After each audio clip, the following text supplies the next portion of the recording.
ચોમાસાની ઋતુ આવી ગઈ છે અને આ સમય દરમિયાન ઇલેક્ટ્રિક શોકનું જોખમ પણ વધી જાય છે. બેદરકારીને કારણે કરંટમાં ફસાઈ જવાથી શરીરના અલગ અલગ ભાગોમાં બળતરા થઈ શકે છે અને ક્યારેક તો આ ઇલેક્ટ્રિક શોક જીવલેણ પણ સાબિત થઈ જાય છે.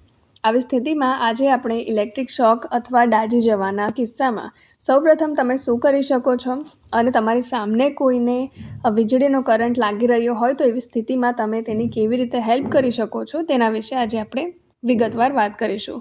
જો ત્વચામાંથી કરંટ પસાર થઈ ગયો હોય અને તમને સ્કિન પર બળતરા થઈ રહી હોય તો સૌપ્રથમ તમે તે જગ્યા પર ઠંડી ભીની પટ્ટી મૂકી દો.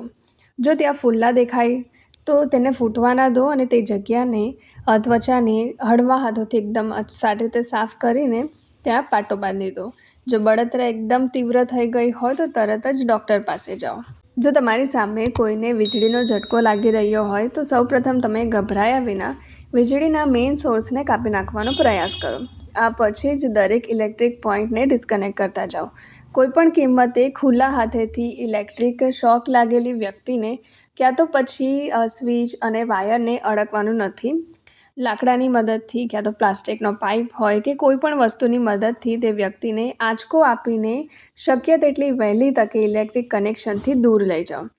સ્ત્રોતથી દૂર થયા પછી તરત જ તે વ્યક્તિને સ્પર્શ ના કરવો જોઈએ, કારણ કે તેનો કરંટ તમારામાં પણ આવી શકે છે.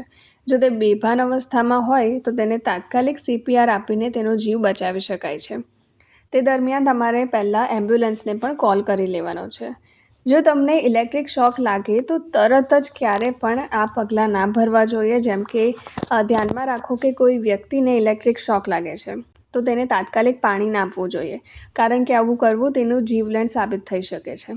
જો તમે વ્યક્તિને પાણી આપી જ રહ્યા હોય તો એકદમ હૂંફાળું પાણી આપો અને થોડા સમય બાદ જ તેને પાણી આપવાનું છે.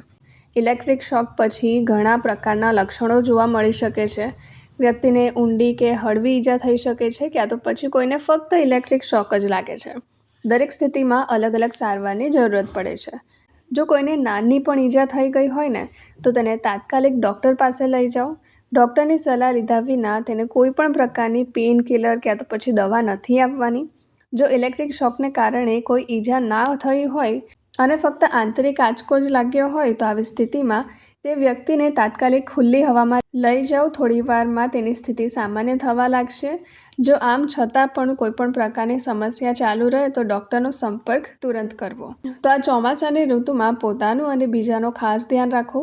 વીજળીના કનેક્શનથી ક્યાં તો પછી મોટા મોટા ટાવરોથી બચીને રહો. પોતાનું ધ્યાન રાખો, બીજાનું પણ ધ્યાન રાખો અને આ વિડીયોને બધા સાથે જરૂરથી શેર કરો.